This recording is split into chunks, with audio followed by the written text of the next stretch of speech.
بہت سارے لوگ ایسے ہیں جو کہتے ہیں کہ جناب ہم نے نا سارے ظاہری دلائل پر ہی فیصلہ کرنا ہے. کچھ فیصلے ضمیر کی آواز پر بھی ہوتے ہیں، کچھ فیصلے دل کی گواہیوں پر بھی ہوتے ہیں، کچھ فیصلے ایسے ہوتے ہیں جو کرنے پر روح بھی مجبور کرتی ہے. کچھ جگہیں ایسی ہوتی ہیں جہاں جسم نہیں جاتا پر عشق بندے کو گھسیٹ کر وہاں لے جاتا ہے. حیدر شاہ اس گلی کدے نہ رول دی پر ہن تے میں رول دی میں رول گئی ہاں. کچھ جگہ پہ انسان کو جانا ہی پڑتا ہے. ایک صحابی حضرت خزیمہ رضی اللہ تعالیٰ، ابو داؤد شریف میں حدیث موجود ہے، نبی پاک علیہ الصلوۃ والسلام نے ایک یہودی سے گھوڑا خرید لیا. حضور نے فرمایا آ میرے ساتھ، میں تمہیں پیسے دیتا ہوں. اللہ کے محبوب تھوڑا آگے تشریف لے گئے. یہ ذرا تھوڑے فاصلے پہ پیچھے آ رہا تھا. راستے میں لوگوں نے اس کو کہا کہ تو نے تو سستا بیچ دیا ہے، گھوڑا تو مہنگا ہے، قیمت زیادہ لگا دی. یہ مکر گیا. محبوب کریم علیہ السلام نے پیسے تمہارے پیسے لو، گھوڑا دو. کہنے لگا کون سا گھوڑا، میں نے تو بیچا ہی نہیں. اب جب سودا ہوا تھا گھوڑے کا تو حضور تھے یا وہ یہودی تھا، تیسرا شخص ہی کوئی نہیں تھا. کون سا گھوڑا، کیسا گھوڑا. اپنا حق چھوڑ دینا یہ بھی بعض اوقات بزدلی ہوتا ہے. نبی کریم علیہ السلام نے فرمایا بھائی تو کیسے مکر سکتا ہے جب تیرا میرا سودا طے ہوا ہے. جب ایک مخصوص رقم پر تو نے اسے بیچ دیا ہے تو مکر کیسے سکتا ہے. تو پیسے لے اور گھوڑا دے. اب جب تھوڑی سی بات تکرار میں آئی تو کچھ لوگ وہاں جمع ہو گئے، مسلمان، یہودی اور بھی کئی لوگ. وہ یہودی کہنے لگا جی آپ اس طرح کریں، ایک گواہ دے دے، میں زیادہ نہیں مانگتا، ایک دے دے، ایک بندہ کہہ دے کہ یہ گھوڑا میں نے بیچا ہے اور آپ نے خریدا ہے تو میں آپ کے حوالے کر دوں گا. وہاں بندہ کوئی دوسرا موجود ہی نہیں تھا تو گواہ کسے پیش کیا جائے. حضرت خزیمہ رضی اللہ تعالیٰ عنہ نبی کریم کے صحابی ہیں. فوراً بولے، وہ بھی لوگوں کی باتیں سن کے وہاں آئے تھے، فوراً بولے، کہنے لگے یا رسول اللہ میں دیتا ہوں گواہی. دوڑ کے آگے آئے، کہنے لگے جی میں گواہی دیتا ہوں کہ آپ نے گھوڑا خریدا ہے، یہودی نے بیچا ہے. اب اس نے کہا تھا ایک بندہ کہہ دے تو میں دے دوں گا. اس کی شرط پوری ہو گئی. حضور نے پیسے اس کے ہاتھ میں دیے، اس نے گھوڑا محبوب کے دستے مبارک میں لگام تھمائی. حضور تشریف لے گئے، غلام کو دیا، گھوڑا گھر چلا گیا. نبی کریم نے حضرت خزیمہ سے کہا خزیمہ ایک بات تو بتا، تو تھا ہی نہیں اور تو نے بن دیکھے گواہی کیسے دے دی. تو حضرت خزیمہ رضی اللہ تعالیٰ عنہ کہنے لگے یا رسول اللہ یہ تو زمین کی خبر ہے نا، میں نے تو آسمان کی چیزیں بھی نہیں دیکھی. آپ نے کہا ہے تو میں مان گیا ہوں. تو میں تو آسمانی خبریں مان گیا، میں تو جنت آپ کے کہنے پہ مان گیا، میں تو دوزخ آپ کے کہنے پہ مان گیا، میں تو فرشتے آپ کے کہنے پہ مان گیا، میں تو قیامت کی ساری باتیں آپ کے کہنے پہ مان گیا. وہ بتا رہے ہیں، گویا وہ سمجھا رہے ہیں یا رسول اللہ میں نے تو رب بھی نہیں دیکھا، تو آپ کے کہنے پر مان گیا. اور جب اتنی ساری چیزیں آپ کے کہنے پہ مان گیا ہوں تو گھوڑا تو چیز ہی کوئی نہیں. اب دیکھیں حضور کا تبصرہ یہاں کیا ہے. انہوں نے ایمان کا مرکز و محور ذات مصطفیٰ کو سمجھا. ان کو سمجھ آئی کہ کل کائنات حضور کی ذات ہے. اب حضور سید عالم علیہ السلام نے اس بات کو سن کر اعلان کیا فرمایا. حضور فرمانے لگے لوگوں جہاں بھی شرعی گواہی کی ضرورت ہو نہ دو گواہ چاہیے ہوتے ہیں، لیکن جہاں میرا یہ خزیمہ موجود ہو ایک کی گواہی دو کے برابر شمار کی جائے گی. اتنا بڑا اعزاز، نظریاتی طور پر اتنی زیادہ پختگی. جب تک اپنے ایمان کا مرکز اور محور ذات مصطفیٰ کو نہیں سمجھا جاتا. ایک اور بھی بات عرض کروں، کئی کام ہوتے ہیں، وہ کام تو ہوتے ہیں پر خشک بڑے ہوتے ہیں.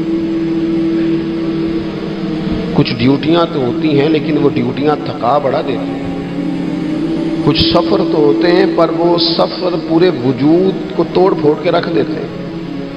لیکن کچھ کام ایسے ہوتے ہیں جو بندہ بڑے ذوق سے کرتا ہے. کچھ ڈیوٹیاں ایسی ہوتی ہیں کہ بندہ کہتا ہے کبھی 2 گھنٹے اور کرنی پڑ جائے نا. کچھ سفر ایسے ہوتے ہیں کہ جس میں بندے کا دل کرتا ہے یا اللہ یہ سفر کبھی روز ملے نا. چلے نہیں سمجھ آتی تو ایک سادی سی کسی شاعر نے بات کی ہے. اس نے کہا ہے کہ دنیا دیا سفراں تو بندہ تھک بھی تو جاندہ ہے نا، پر سفر مدینے دا ہر بار ہی بڑا سونا. کچھ سفر تھکاتے نہیں نا، اکتاہٹ نہیں ہوتی. کچھ چیزیں انسان ذوق سے کرتا ہے.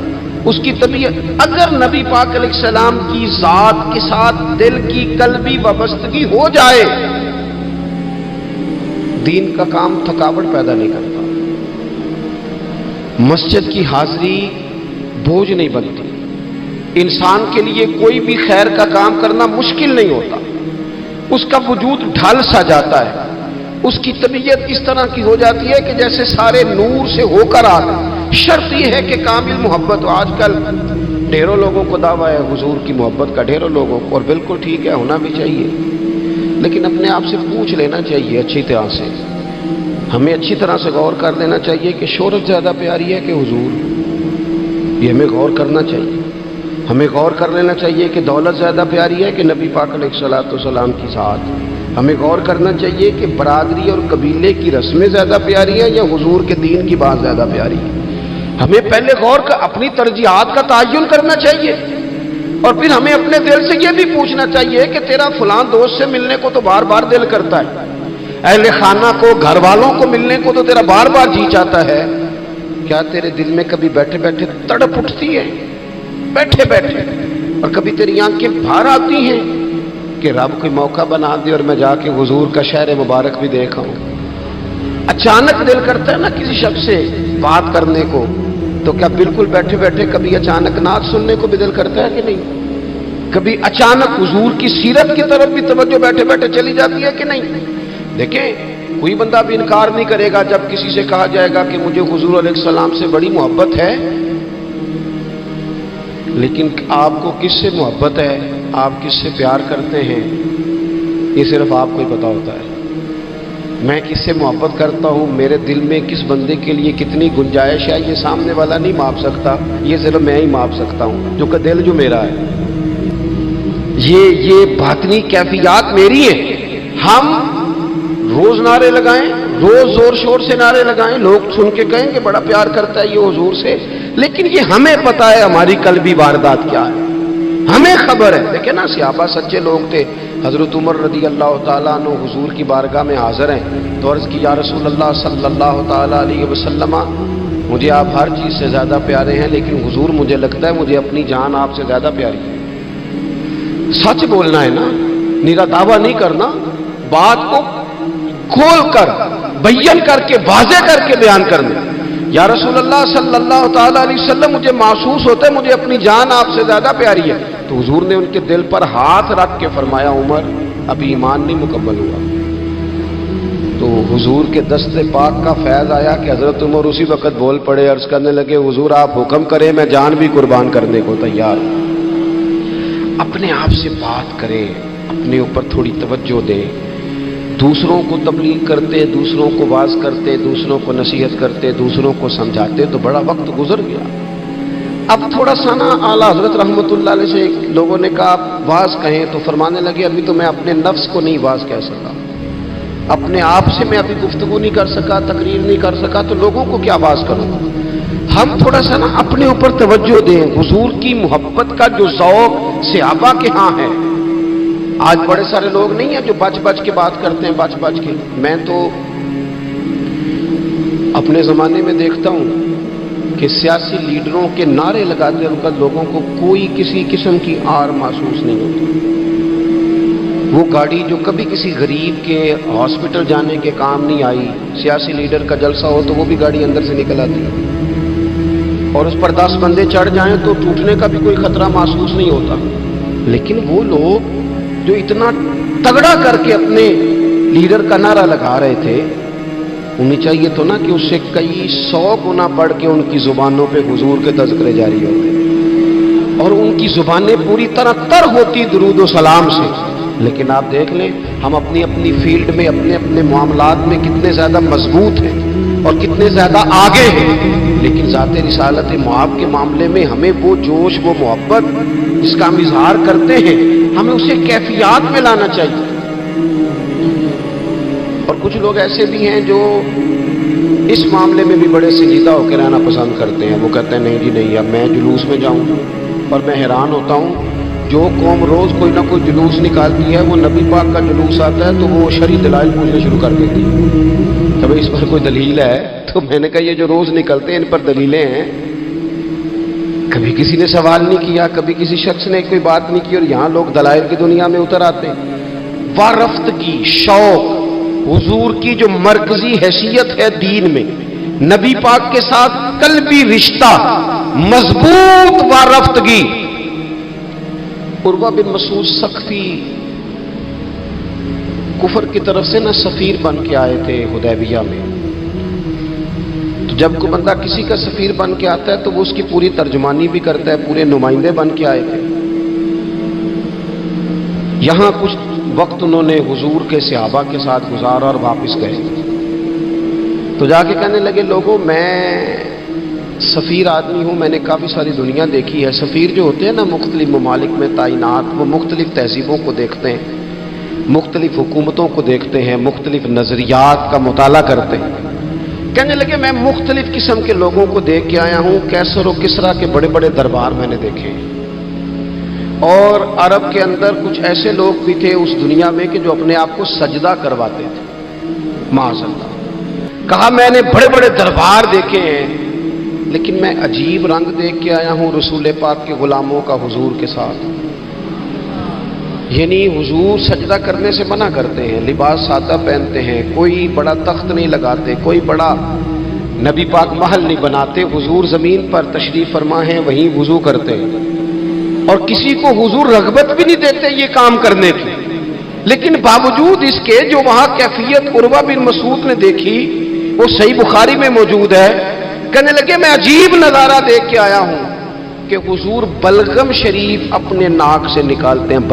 بلغم ماں بڑا پیار کرتی ہے نا بچے سے، تو اس کی ناک سے یا گلے سے کبھی بلغم نکل آئے تو اماں نا ایسے ایسے ادھر منہ کر کے پھینکتی ہے، ایسے کر کے پھینکتی ہے، کبھی نکالنی بھی پڑ جائے۔ صحیح کہہ رہا ہوں میں؟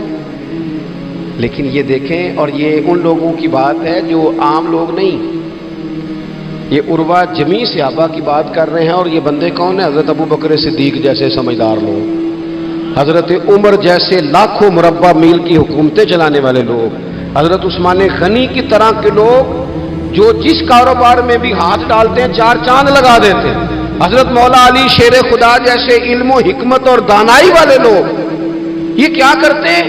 عروہ کہنے لگے کہ نبی پاک کے ناک مبارک سے بلغم نکلتی ہے تو اپنے چہروں پہ مان لیتے ہیں یار، اور یہ صحیح بخاری میں موجود ہے، وہ اپنے جسموں پہ ملتے ہیں۔ اور کہنے لگے جب وہ وضو کرتے ہیں نا حضور، تو وہ جو وضو کا بچا ہوا پانی ہے اس کے لیے ان کے جذبات اس طرح کے ہیں کہ لگتا ہے وہ لڑ پڑیں گے آپس میں، وہ لڑیں گے کہ یہ قطرہ مجھے چاہیے، یہ حضور کے مقدس جسم سے لگا ہوا ہے۔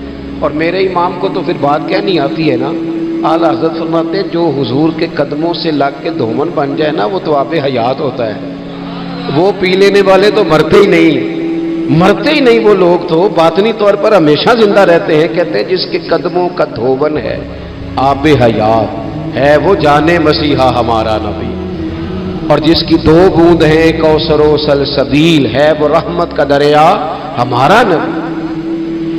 عروہ کہنے لگا وہ تو لڑ پڑیں گے۔ اور تیسرا عروہ کہنے لگا میں نے عجیب منظر وہاں دیکھا ہے کہ حضور کوئی حکم کرتے ہیں تو ہر بندہ پہل کرتا ہے، جلدی کرتا ہے حکم ماننے، تیزی دکھاتا ہے۔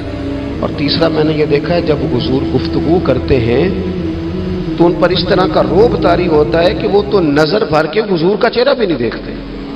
کہنے لگا یہ کیفیات میں ان لوگوں کی دیکھ کے آیا ہوں جو اپنے حبیب سے اتنی محبت کرتے ہیں، وہ کبھی بھی حضور کے دین کا جھنڈا نیچے نہیں آنے دیں گے، وہ کبھی بھی کسی کفر کی نفاق کی سازش کو آگے نہیں بڑھنے دیں گے۔ تو کافر تو کل بھی اس بات کا اظہار کر رہا تھا کہ ہمیں جو ڈر لگتا ہے مسلمانوں سے وہ اس بات سے لگتا ہے یہ اپنے نبی کے ساتھ بڑے جڑے ہوئے، ان کا رشتہ حضور کے ساتھ بڑا مضبوط، اور امت سوال جواب کر رہی ہے، امت ترازو لے کے بیٹھی ہے کہ اتنا علم تھا معاذ اللہ اور اتنا نہیں تھا، یہ کر سکتے تھے اور یہ نہیں کر سکتے، ان کو یہ کہنا چاہیے اور یہ نہیں کہنا چاہیے۔ تو یہ تو ہمارے بزرگ پرانا فیصلہ کر گئے، وہ کہتے ہیں بعد از خدا بزرگ توئی قصہ مختصر، اور حضور رب کے بعد سب سے بڑے ہیں، یہی مختصر قصہ ہے۔ تو حضور سید عالم کے ساتھ جو قلبی وابستگی ہے، نبی کریم علیہ السلام نا مدینہ شریف میں جب ہجرت کر کے تشریف لے گئے تھے تو حضرت ابو ایوب انصاری رضی اللہ تعالیٰ عنہ کے گھر میں حضور نے قیام فرمایا تھا، ہمارے پاس بہت ساری چیزیں ایسی ہوتی ہیں جن کی طلب بڑی ہوتی ہے، لیکن جب وہ حاصل ہو جاتی ہیں پھر ان کی طلب نہیں رہتی۔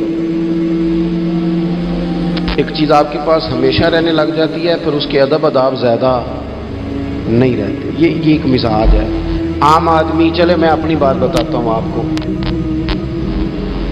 عام آدمی جو ہوتا ہے نا، وہ قرآن شریف کے غلاف کو بھی چومتا ہے، پھر قرآن پاک کو بھی چومتا ہے، پھر وہ بڑے احترام سے کھول کے رکھتا ہے۔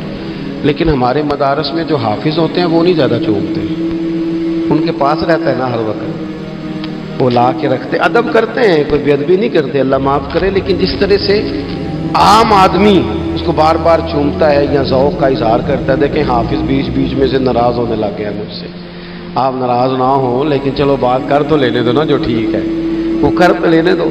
یہ ہوتا ہے بعض اوقات، جو چیز بالکل قریب آ جاتی ہے نا، یعنی ایک چیز آپ کا مقصود ہے اور اگر وہ مقصود مل گیا تو وہ جو درویش نے کہا تھا نا کہ یہی بہتر ہے کہ پردوں میں وہ پردہ پوش رہے، اس کی بھی بڑی حکمتیں ہوتی ہیں، اس لیے کہ جو تڑپ، ملنے کی تڑپ کی جو لذت ہے وہ کئی دفعہ وصال کی لذت نہیں ہوتی، تو یہی بہتر ہے کہ پردوں میں وہ پردہ پوش رہے، اور وہ اگر پردے ہٹا دے تو پھر کسے ہوش رہے۔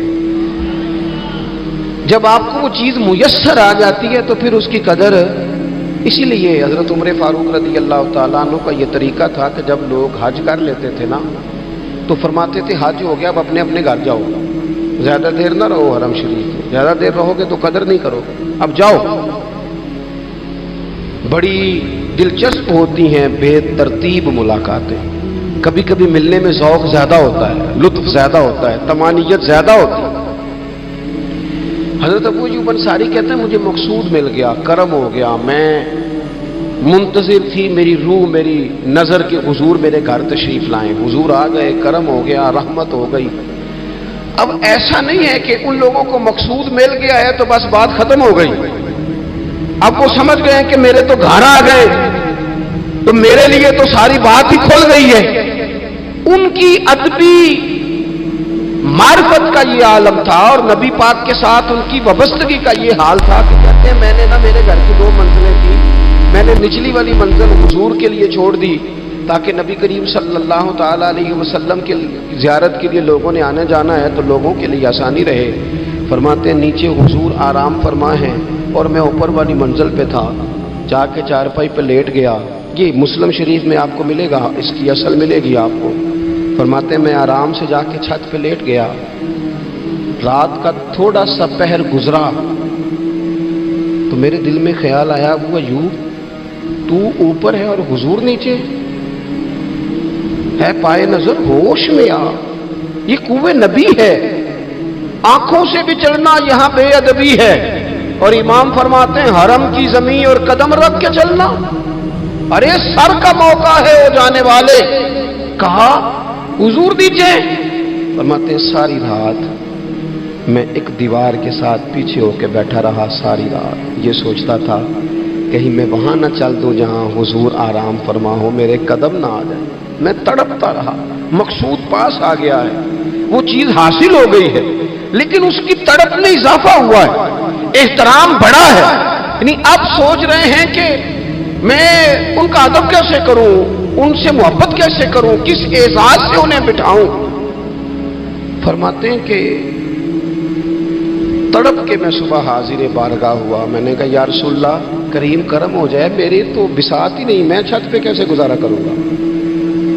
تو حضور فرمانے لگے میرے پاس تو لوگوں نے آنے جانا ہے، میں تو نیچے ذرا آسانی محسوس کرتا ہوں، یہی ٹھیک۔ یا رسول اللہ آپ کی بات ٹھیک ہے، پر کریم اگر کرم ہو جائے نا تو مہربانی ہوگی۔ اللہ کے رسول نے جب نظر مبارک اٹھا کے حضرت ابو ایوب انصاری کا چہرہ دیکھا نا، خیال آیا مسلمان نیک و بد پہچان جاتے ہیں اور محمد تو آدمی کے دل کی باتیں جان جاتے ہیں صلی اللہ تعالی علیہ وسلم۔ حضور نے جب نظر فرمائی اور ان کی آنکھوں میں چمکتے ہوئے آنسو دیکھے تو حضور فرمانے لگے میں سمجھ گیا ہوں تو نہ اوپر رہ پائے گا نہ سو پائے گا، تو بچے لے کے نیچے آ جا، میں ہی اوپر چلا جاتا ہوں۔ صحابہ کی وہ جو خاص قلبی کیفیات ہے رسول پاک کے ساتھ، میرے سنگیوں دیکھو میلاد شریف کا جو جھنڈا ہے وہ بھی میلاد شریف کا ہی ہے، وہ میلاد کا جھنڈا، ایسا نہ ہو کہ میلاد کا جھنڈا کسی گلی میں پڑا ہوا نظر آئے، میلاد پہ چھپنے والا اشتہار پوسٹر کسی جگہ گرا ہوا نظر آئے۔ یہ جو لنگر شریف ہے نا، تبرک کے چاول، یہ حضور کے میلاد سے وابستہ ہیں، یہ گلیوں میں بکھرے ہوئے نظر نہ آئے۔ اس طرح کی کیفیات نہ ہو کہ محسوس ہو کہ جناب یہ تو احترام والے لوگ ہیں، یہ لوگ تو حضور کی محبت کی بات کرتے ہیں۔ محبوب کی نسبتوں کا احترام بھی محبت ہی کا ایک پہلو ہوتا ہے، خاص بارفتگی نبی پاک کی ذات کے ساتھ خاص۔ اور پھر ان لوگوں نے نا ان چیزوں کو بھی چھیڑا جن کی شریعت میں گنجائش تھی۔ شریعت کے دو حکم ہیں، ایک عزیمت ہے، ایک رخصت ہے۔ ایک یہ ہے کہ اگر حالات بڑے سخت ہیں، بڑے گڑبڑ ہیں، تو آپ تھوڑی دیر کے لیے سائڈ پہ ہو جائیں، رخصت ہے، اجازت ہے۔ اور ایک یہ ہے کہ آپ ڈٹ جائیں نا حالات کے سامنے، پھر اللہ مددگار ہے۔ ایک یہ ہے کہ گنجائش ہے، گنجائش ہے، اور ایک یہ ہے کہ دل نہیں میرا مانتا، میں گنجائش کا کیا کروں، میری طبیعت نہیں مانتی۔ چلیں ایک بات اور کھول دیتے، ایک ہوتا ہے حکم، ایک ہوتی ہے رضا، ان دونوں میں فرق ہوتا ہے۔ وہ جی میں نے حضرت صاحب سے کہا جی مجھے اجازت ہے میں جاؤں، انہوں نے کہا جاؤ میں چھٹی لے کے آیا ہوں۔ بھائی آپ نے چھٹی مانگی تھی، حضرت نے دے دی، استاد جی نے دے دی، یہ تو حکم ہے، لیکن تمہیں بھانپنا چاہیے تھا نا ان کی مرضی کیا ہے، ان کی رضا کیا ہے۔ رضا تو اس طرح کی ہوتی ہے کہ مکتب عشق کا دستور نرالا دیکھا، اس کو چھٹی نہ ملی جس نے سبق یاد کیا۔ میرا ایک دیہاتی ماحول سے تعلق ہے، ہمارے سرکاری اسکولوں میں نا ایک مانیٹر بنا دیتے تھے، جو بچہ لائق ہوتا تھا نا وہ مانیٹر بن جاتا تھا، حالانکہ لائق ہوتا تھا، سیانا ہوتا تھا، لیکن مانیٹر بن کے نا اس کی ذمہ داری بڑھ جاتی تھی، پھر اس کو کنجیاں ہی مل جاتی تھی، اسی نے سب سے پہلے آنا ہے، اس نے سب سے بعد میں جانا ہے، ہر چیز اس کے سپرد۔ پیار جو زیادہ کریں ان کی ذمہ داریاں بھی زیادہ ہوتی ہیں۔ یہ کیا بات ہوئی کہ میری محبت زیادہ ہے تو میں مسجد میں غیر حاضر ہوں، میں حضور کا میلاد شریف زیادہ مناتا ہوں تو میں نے سنت شریعت کو اپنایا ہی نہیں۔ محبت مجھے حضور سے زیادہ ہے، لیکن حضور نے جو حقوق العباد ادا کرنے کا سبق پڑھایا ہے اس پر میری توجہ ہی نہیں۔ بھئی اگر آپ کا پیار زیادہ ہے تو پھر آپ کی ذمہ داری بھی زیادہ ہے، پھر آپ کو زیادہ حساس ہونا چاہیے۔ نبی کریم صلی اللہ تعالی علیہ وسلم نے ایک قانون دیا ہے کہ لا یکلف اللہ نفسا الا وسعها۔ رب فرماتا ہے جو بوجھ کوئی اٹھا نہ سکے ہم اس پر وہ بوجھ نہیں ڈالتے۔ اللہ کے راستے میں آپ نے خرچ کرنا ہے تو اگر آپ کی جیب اجازت دیتی ہے تو خرچ کرے، نہیں دیتی تو نہ کرے۔ شریعت اسلامیہ نفلی صدقات کے معاملے میں انسان کو مجبور نہیں کرتی۔ اسی طرح محبت کا معاملہ ہے، خدمت کا معاملہ ہے، لیکن صحابہ بعض وہ کام بھی کرتے تھے جو شرعی طور پر ان پر ضروری نہیں تھے، اور جب کرتے تھے تو کیوں کرتے تھے؟ محبت مجبور کرتی تھی، پیار مجبور کرتا تھا۔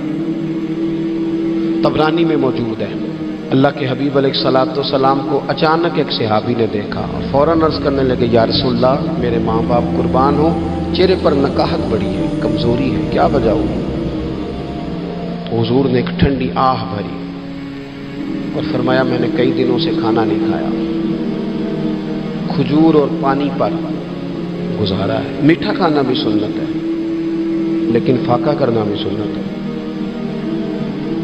اپنی مرضی کی سنت ادا کر لینا یہ تو بڑا آسان کام ہے، لیکن میرے بھائی شریعت اسلامیہ میں جو چیز غالب رہی ہے اس پر بھی کبھی کبھی ذوق کریں۔